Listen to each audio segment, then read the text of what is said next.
Welcome back to Les Schwab Tire Center's Outdoor GPS. Now, it's real time. Sponsored by Coquel Casino Resort. Welcome back, everyone. We've got Jim MacNair from Kershaw here in the studio. He's a designer and new product manager from Kershaw. First things first, man, it's great to see you. Hey, good to see you again, too. I think the last time we saw you was somewhere around this time last year when we were getting into the hunting season. Yep. And we had a chance to talk about different options that Kershaw has. And before we get to all that, that's great.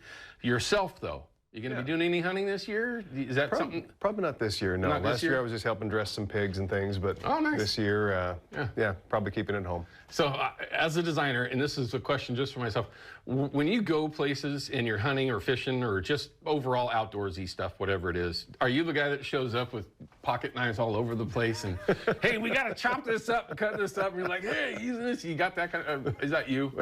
Well, it is kind of a workplace hazard, I guess. Yeah, what a great hazard to have, man. Absolutely. As a designer, one of the questions we got last year, and maybe this is just one that I'm remembering, but how does that process actually happen, right? I mean, obviously you've got some new stuff here that we're going to talk about here in a second, but is it a concept that just comes up in your own mind? Is it something that your customers have said, you know, we really need this? I mean, what kind of goes into designing, you know, a new knife or something that's going to come out to market? Because you've got some new ones that are coming out here in another week or so that we can't necessarily show you right now, but what does it take for that process to get started?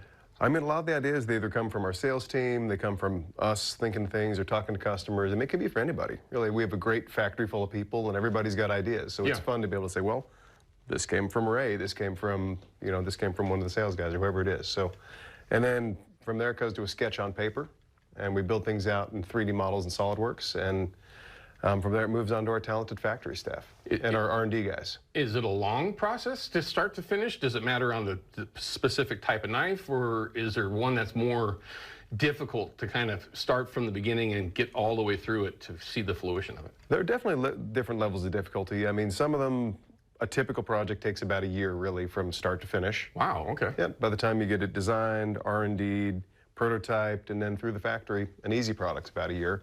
And then challenging things can be a couple of years. What would be a real challenge? Is a fixed blade knife more challenging than, say, an out the front, or vice versa? The out the front is much more challenging. No, so I mean, something like that can take a lot longer. Anything with a more complex mechanism. And then with fixed blades, the funny part is the hardest part to design is the sheath. Really? Oh, yeah. You get the knife done real quick, and then the sheath takes a lot more time. All right, that's a perfect segue. And I promise we didn't actually set that up, but that's a perfect segue.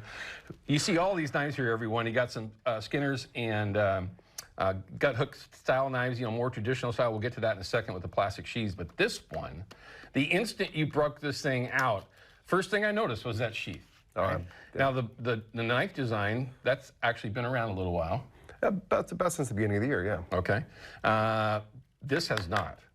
Yeah. I mean, this is interesting to see a true leather case these days when plastic is so, or is there a different name for it? Plastic in this case, and Kydex and some of the higher end stuff. Okay. So yeah, it's pretty ubiquitous.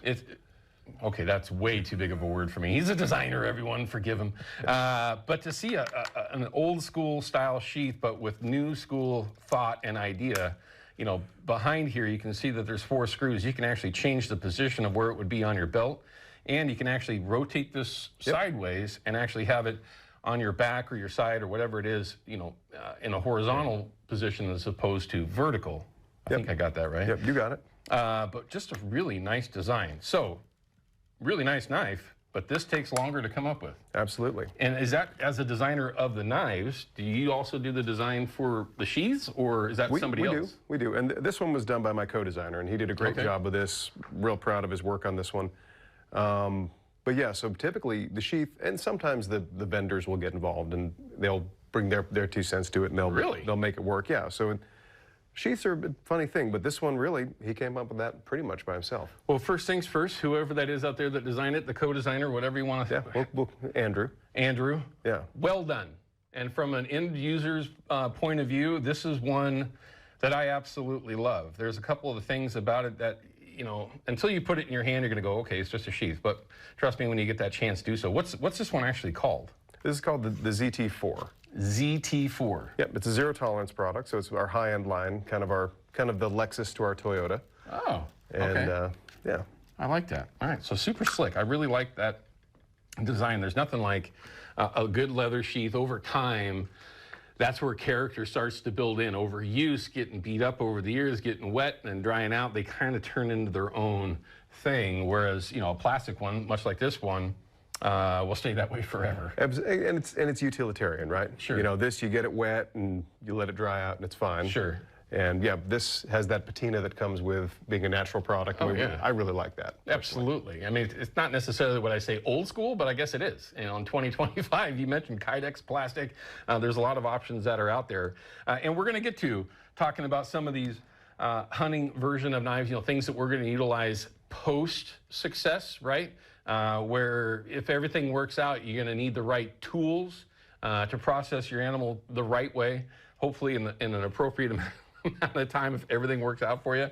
But before I cut away, I want to at least kind of show these. I have not seen this. Probably, I'm no expert here, but I would say out of your product line, pocket knives in particular, the Leek is one of the most popular knives Kershaw's ever made. That's correct. It's really iconic for us. It's in everyone's pocket.